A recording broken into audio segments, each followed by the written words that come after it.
અબડાસાની તમામ જનતાને આજે આપણે સ્થાનિક સ્વરાજ્યની ચૂંટણીઓની પરિણામ હતું. સૌ અમારા કોંગ્રેસ પાર્ટીના જીતેલી 7 તાલુકા પંચાયતના તમામ ઉમેદવારોને હું ખૂબ ખૂબ ધન્યવાદ આપું છું. અને બાકી તમામ ઉમેદવારો બહુ મહેનતથી અને ખેલદિલીથી લડ્યા, પરિણામ સુધી ના પહોંચ્યા.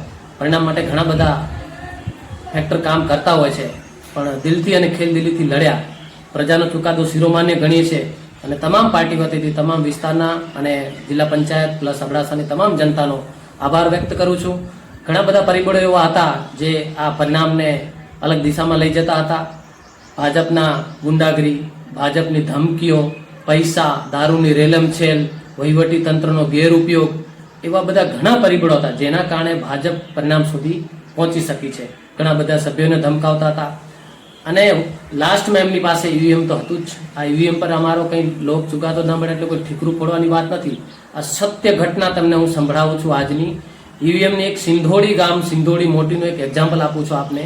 સિંધોડી મોટીમાં મને જિલ્લા પંચાયતમાં કોંગ્રેસના કેન્ડિડેટ તરીકે 14 મત મળ્યા છે, બીજેપીને 139 અને આપને 397 મત મળ્યા છે. આનાથી વિપરીત સિંધોડી ગ્રુપમાં તાલુકા પંચાયતના ઉમેદવાર કોંગ્રેસને 418 મત મળ્યા છે, બીજેપીને ફક્ત 6 મત મળ્યા છે અને એમઆઈને 132 મત. બીજેપીના આ ગામમાં ધુરંધરો પૂર્વ તાલુકા પંચાયતના પ્રમુખશ્રી, પૂર્વ તાલુકા પંચાયતના કારોબારીશ્રી, વર્તમાન ભાજપના સંગઠનના મહામંત્રીશ્રી, આ ગામમાં આટલા ધુરંધરો છે અને પ્યોર બીજેપીની આઈડિયોલોજીને સમર્પિત ગામ છે. આમાં આવું કેવી રીતે થઈ શકે? ખુદ એમના આગેવાનોએ પણ તે ઓબ્જેક્શન રજૂ કર્યું હતું ઈવીએમ માટે કે આ જે મશીનની કંઈક ક્ષતિઓ છે. આવું જ પરિણામ કંઈક વરાડિયા સીટનું હતું. વરાડિયા સીટમાં માજી ધારાસભ્ય કોંગ્રેસના છે, એમના એક વોર્ડનું છે, આખા 300 મત એમના શ્યોર છે, એમાં ફક્ત ને ફક્ત 12 મત નીકળ્યા કોંગ્રેસમાં. એવું સંભવ કેવી રીતે બની શકે? એવી જ રીતે સિંધોડીમાં 6 મત જ નીકળે એવું સંભવ કેવી રીતે બની શકે? આ એક પ્યોર આયોજનપૂર્વક કરેલું ષડયંત્ર હતું. એવા ઘણા બધા ગામોમાં ઈવીએમમાં નીકળ્યું છે અને ચાલુ ચૂંટણી પણ ઘણા બધા બૂથોમાં, ઘણા બધા પ્રિસાઇડિંગ ઓફિસરો પાસે સ્લીપો પણ નથી. જે આપણે મતની કાપલી ઇસ્યુ કરવાની સ્લીપો પણ નથી. ભાઈ સાદા પેપર પર કરતા હતા, સમય પસાર કરવાનો, ટાઈમ કાઢવાનો પ્રયત્ન કરતા હતા.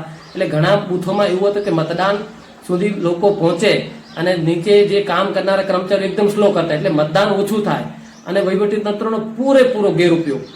એટલે આ બધા પરિબળો હતા ચૂંટણીના પરિણામો વિપરીત દિશામાં લઈ જનારા. બાકી લોકોનો ચુકાદો કોંગ્રેસ તરફ હતો, કોંગ્રેસ તરફ ઝુકાવ હતો અને કોંગ્રેસ તરફ મૂળ હતો લોકોનો, અને ચોક્કસથી કોંગ્રેસ જીતવાની હતી. અને ભાજપે છેલ્લે આ બધા હથકંડા છેલ્લે ઈવીએમ સુધી પહોંચી ભાજપ, અને આ બધા હથકંડા અપનાવ્યા પછી પણ કોંગ્રેસે 7 તાલુકા પંચાયતની સીટો પર વિજય મેળવ્યો છે.